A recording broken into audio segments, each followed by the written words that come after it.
nasa langit na. Wow.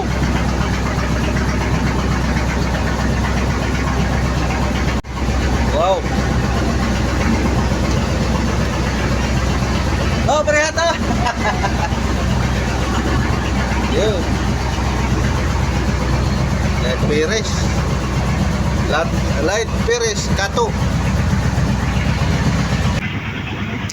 So, babu, Cebu. Sa susunod na taon naman tayo ulit magkita-kits.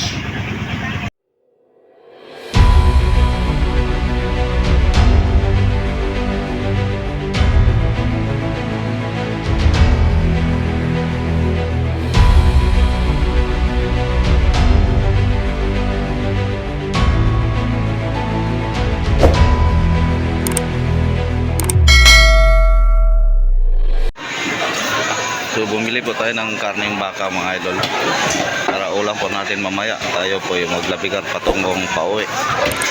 So good morning pa sa inyong lahat mga idol. Nandito tayo sa palengke.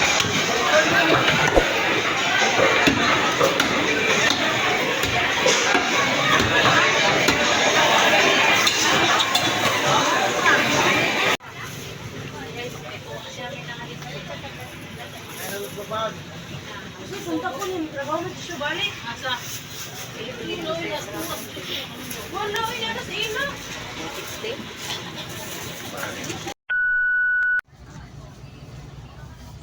Ngayon mga idol, nandito pa rin tayo po sa Uano, Uano, Cebu. So kagabi pa po tayo nakatapos sa pagdiskarga. So mamaya mga idol, tayo po uuwi na patungong Bayawan. So ating hinintay yung sumari po namin na ihatid. Hinintay lang po namin mga sabi nila patungo na daw dito. So ayan mga idol, nakauwi na kami. O makahabol pa kami sa New Year dahil ngayon pizza 27 siguro. 27 po ng Disyembre. So mga siguro bukas ng hapon nandoon na kami sa Negros. So may allowance pa mga idol. So sana makapagbalanse agad kami. Yung mga tauhan po natin para kung ano po ang desisyon ni Amo, kung balanse agad namin para madalan po yung tauhan, ibalanse na lang po natin. Pero kung doon na lang sa kanilang bahay para po masabay na lang po sa may pamigay kasi si Amo mga idol sa mga tauhan. Diyan po ang sabi nila. Dahil yung isang company po namin, kahapon po ang kanilang year-end party. So siguro kasama din siguro kami o may sa amin po, para sa amin po siguro mga idol. Okay na sa amin kahit wala. So, tatanungin muna natin si Amo kung balansihan pa ng mga tao. Kung wala, doon na lang para po masabay po sa ipamigay.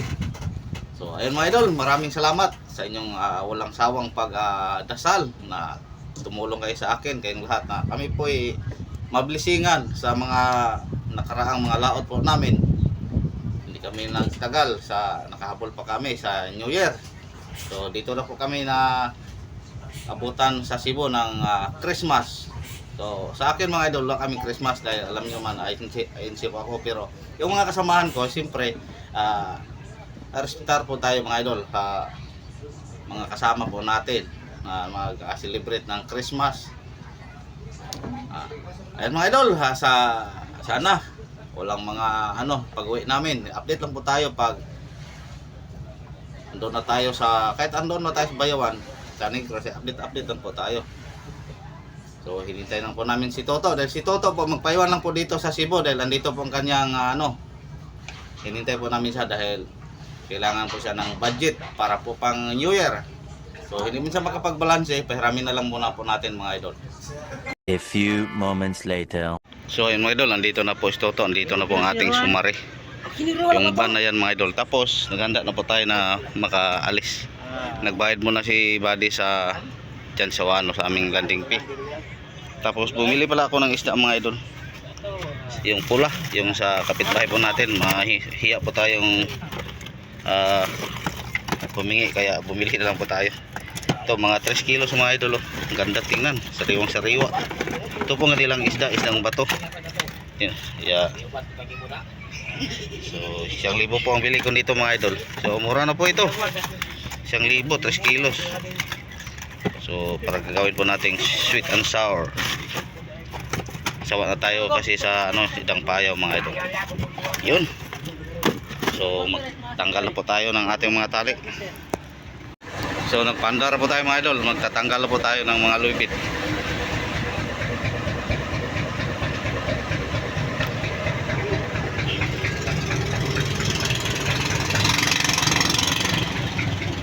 So ang maiwan po dito yung isa na lang bangka, yung si Kapitan Junjun, tapos yung si ito Kapitan Ruben at si Makoy, Kapitan Makoy. Pero mayroong paparating na isang bangka mga idol.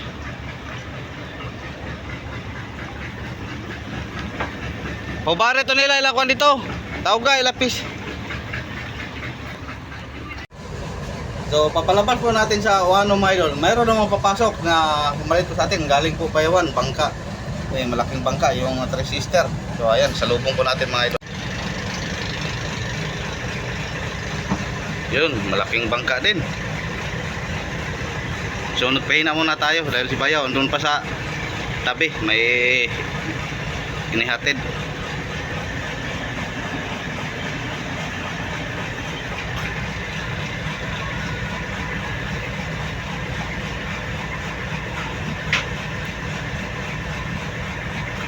Makalabas na po tayo dito sa Cebu mga idol. Sa labas malakas na pong signal. Dito pag tanghali wala, mahinang internet. So syudad man sana ang ka-internet lang po tayo ng malakas yung gabi, ating gabi na, tapos malaling araw. Dahil po siguro mga idol maraming mga wifi kaya mahina.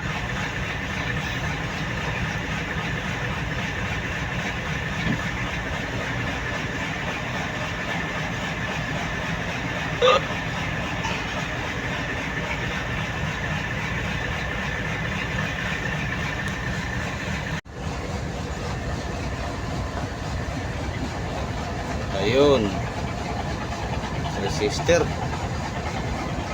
laking bangka mga idol. 15 po daw ang karga nito, isdang payaw. So ayun mga idol, let's go na po tayo.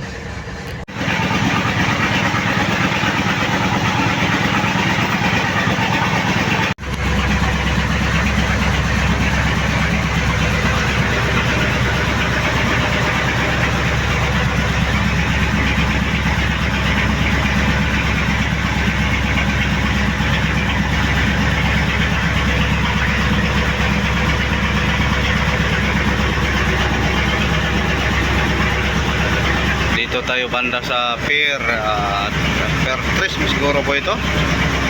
Yan, nandito ang mga kukalyong.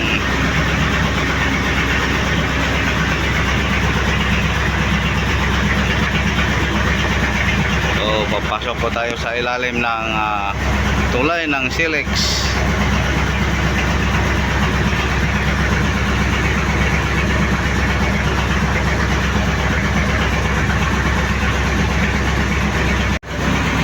So ang kanyang formada mga idol parang pang international. Nakita nyo yung yung mga barko na sa labas.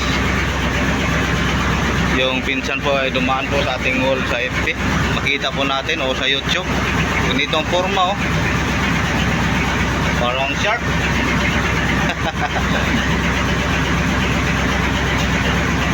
Yun. So di tayo makalabas kasi mga idol dahil ang ating dadaanan critical, maikli lang.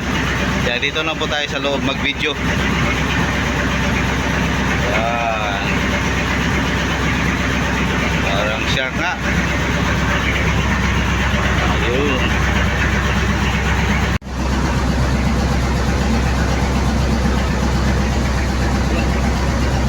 Parang nasa langit na. Wow.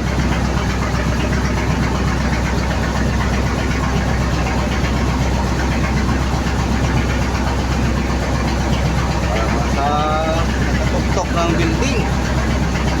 May para mga idol hindi dito maano. Dahil sobrang mataas.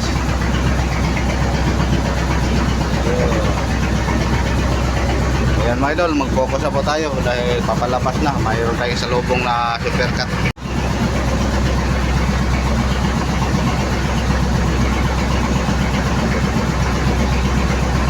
Yun, postcut.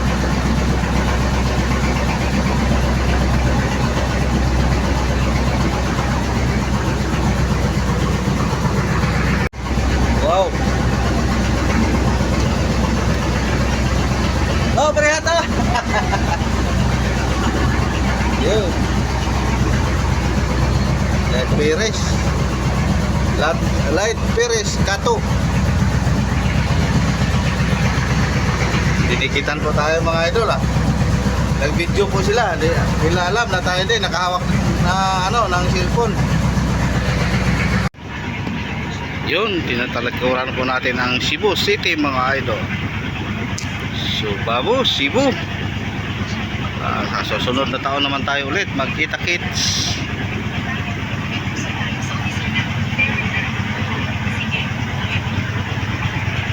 Yun, ganda tingnan ng Cebu mga idol pag distansya oh. Kita lahat. So, dito pa tayo sa bandang Talisay siguro. Yan.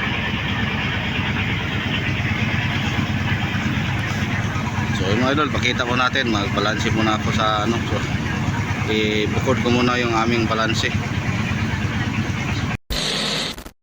So habang tayo naglabigar mga idol, malayo na po tayo sa Cebu.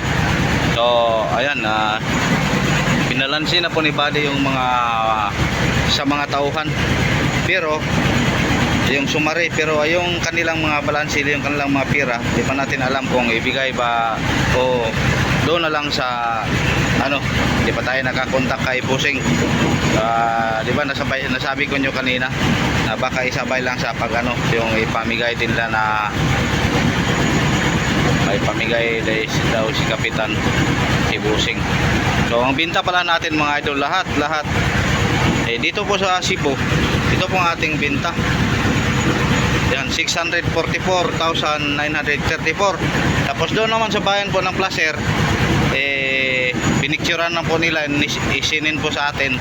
Screenshot ko na lang mga idol. Ayan po, ipakita po natin.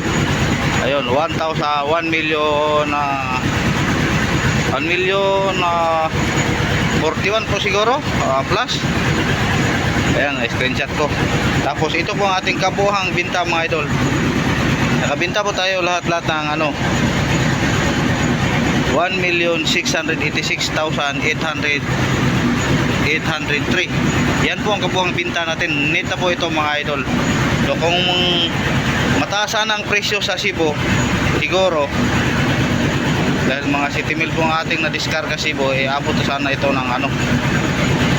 Ayan, andito na, naubos na mga idol. Yan lang po ating nabinta, mura kasi taga-ano lang ang cooler, 2.8, 3 mil, tapos mayroon pang 2.5. Kaya 640, naka 600 lang po tayo. Akala namin mga idol makabinta pa kami ng ano, mga 800,000 doon kung hindi bumaba, pero ayan, andyan na. So salamat pa rin tayo mga idol, nakabinta po tayo ng 1,686,000. So may pang New Year po tayo mga idol. Ito po, so ang susunod naman natin update kung ando na tayo sa Bayawan, kung magbalanse na kami yung sa amin na siguro ang mauna po natin yung sa mga tauhan. Ayan mga idol, maraming salamat. Ito lang muna ang ating ma-update ngayon, ngayong araw, December 27, 2025. So pagpapalit po tayo mamaya mga idol sa pagtimon, dahil pahinga muna tayo dahil andito na tayo sa labas. Medyo wala na po tayong delikadong madaanan dahil ilang araw din mga idol, mula pa tayo naglabigar galing sa laot, hindi tayo wala tayong masyadong tulog kahit andito na tayo sa tabi dahil nasanay na po tayo ng kada 3 oras o kabising po tayo. So pagod po ating katawan. Siguro bawi lang tayo pag andun na to sa tabi mga idol, makapahinga na tayo ng mabuti. So kita nyo naman sa mga video po natin, makita nyo naman ako na parang nangaibag na po tayo. Dahil siya walang tulog na, walang straight na tulog mga idol. Dahil kahit taglabigar, kahit hindi ako nagtimon, halos kada 2 oras o 3 oras gumising po ako dahil mag-check sa makina. Ayan, nasanay na po natin. So ayan, ulitin ko, thank you sa inyong lahat mga idol. So update na po tayo pag ando na tayo sa Bayawan. Magandang hapon po sa inyong mga idol and God bless po and advance Happy New Year.